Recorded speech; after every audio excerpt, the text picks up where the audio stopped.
तो hello guys, आज independence day है। Happy independence day. 15 अगस्त है। आप लोग को सबसे पहले हैप्पी इंडिपेंडेंस डे। तो चलिए, आज हम लोग स्कूल में आ गए इंडिपेंडेंस डे मनाने के लिए। तो चलिए आपको यहाँ के वीडियो दिखाएंगे कि कैसे इंडिपेंडेंस डे मनाया जाता है। तब तक के लिए मेरे ब्लॉग में आप बने रहिए। फाइनली गाइज, यहाँ पे सारे सर आ चुके हैं और झंडा को फहराने के लिए झंडा को तैयार किया जा रहा है।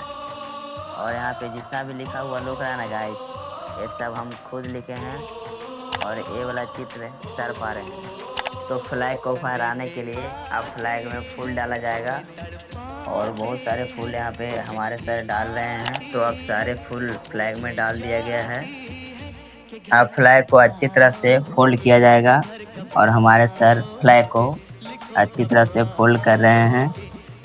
और फोल्ड करने के बाद फ्लैग को फरकमासी देकर बांध दिया जाएगा ताकि फहराते वक्त हमारा झंडा अच्छा से खुल सके और फहरने में कोई दिक्कत ना हो। तो फाइनली गाइज, हम लोग का फ्लैग फहरने के लिए तैयार हो गया है। तो अब हमारे सीआई सर फ्लैग को फहराएंगे।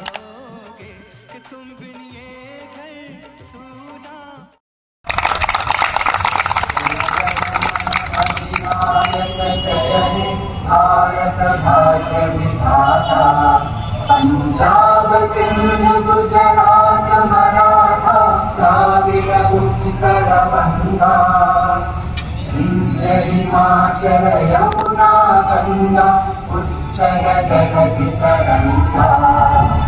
तव शुभ नामे जागे, तव शुभ आशीष मांगे, गाये तव जय गाथा। जन गण मंगल दायक जय हे भारत भाग्य विधाता। जय हे जय हे जय हे।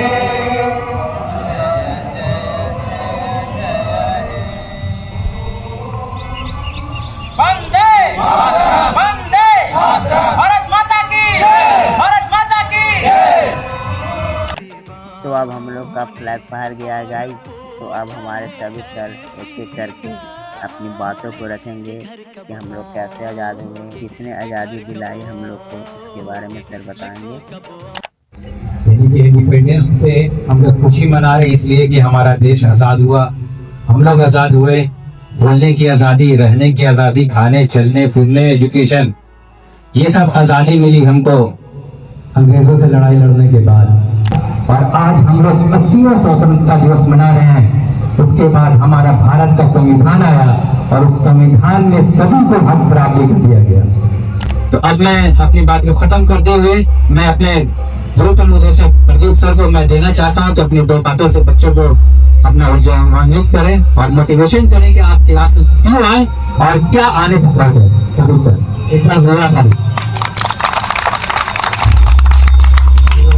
ये 15 अगस्त हम लोग की जिंदगी में जो बार बार लौट के आता है, बड़ी बलिदानों के बाद ये दिन देखने को मिला है हम लोग को।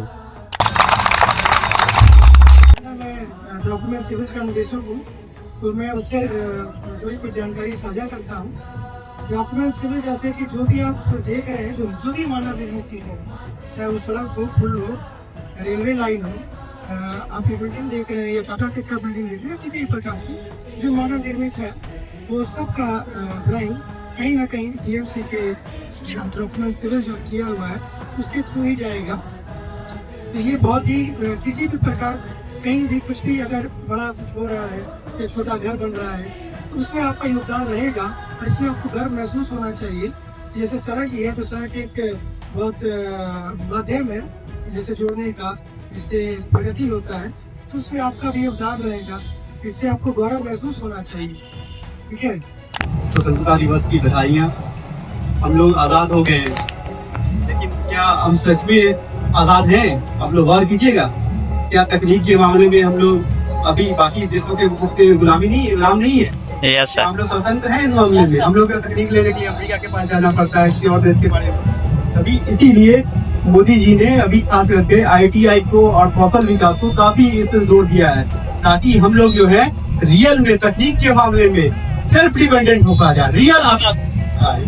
तो हम लोग वो अपने लेवल पे हम कुछ नहीं कर सकते, कम से कम अपने लेवल पे एक योगदान तो देश को दे सकते हैं कि अपना कौशल बढ़ाएं, अपनी टेक्निक बढ़ाएं, है ना। और देश को सब लोग छोटे छोटे लेवल पे अगर योगदान करेंगे तो देश काफी कौशल के मामले में विकसित हो जाएगा, तकनीक आगे बढ़ जाएगी। फिर हमें दूसरे देशों के सामने इसलिए झुकना नहीं पड़ेगा, हम तो तभी आजाद होंगे। जब आजादी मिली थी हम लोग भौतिक रूप से तो आजाद हो गए थे। तब एक शायर ने बोला था कि अभी तो मिली है केवल आजादी, लेकिन काम बहुत कुछ बाकी है। अभी तो सिर्फ हम लोग को अंग्रेज चले गए, यहाँ से आजादी मिल गई, हम लोग जाल से निकल गए, लेकिन अभी काम बहुत कुछ करना है ना। आर्थिक आजादी चाहिए हमें, और ये तकनीक में आजादी चाहिए, बहुत सारी आजादी चाहिए।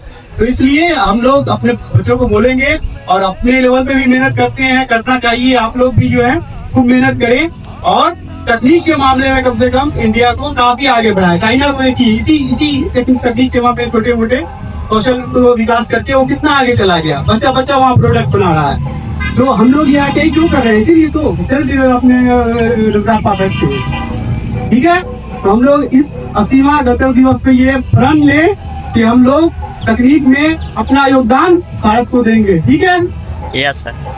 तो इसी के साथ हम अपनी वाणी को ये रोकते हैं। ठीक है, भारत माता की, भारत माता की, भारत माता की। तो फाइनली गाइस हम लोग को सभी सर समझाए कि हम लोग को कैसे आज़ादी मिली, हम लोग के लिए कितनी कुर्बानियाँ दी गई, तब हम जाके आज इतने अच्छे से जी रहे हैं। और भी कई सारे बातें हुई, लेकिन लंबा वीडियो होने के कारण हम इतना ही बता रहे हैं। तो चलिए अब आपको क्लास में मिलते हैं। तो हम सभी लोग आ गए हैं क्लास में, यहाँ पे भी सर कुछ न कुछ बताएं। और फिर हम लोग के लिए आ गया नाश्ता, जो कि नाश्ता में था जलेबी और नमकीन बिस्कुट। तो जलेबी खाते खाते मेरे मन में एक प्रश्न आ गया है गाइस। तो आप लोग से पूछना चाहते हैं कि 26 जनवरी या 15 अगस्त को आखिरकार हम जलेबी ही क्यों खाते हैं? और भी तो कई सारी मिठाइयाँ हैं, लड्डू हो गया, छेना हो गया, लंगलत्ता हो गया, और भी कई सारे हैं, फिर भी हम जलेबी ही क्यों खाते हैं? आप कमेंट में ज़रूर आंसर दीजिएगा। तो आज का वीडियो हम यहीं पे समाप्त करते हैं। मेरे वीडियो को लाइक एंड सब्सक्राइब जरूर करिएगा। चलिए आप लोग नेक्स्ट टॉपिक के साथ कभी मिलेंगे। जय हिंद, जय भारत।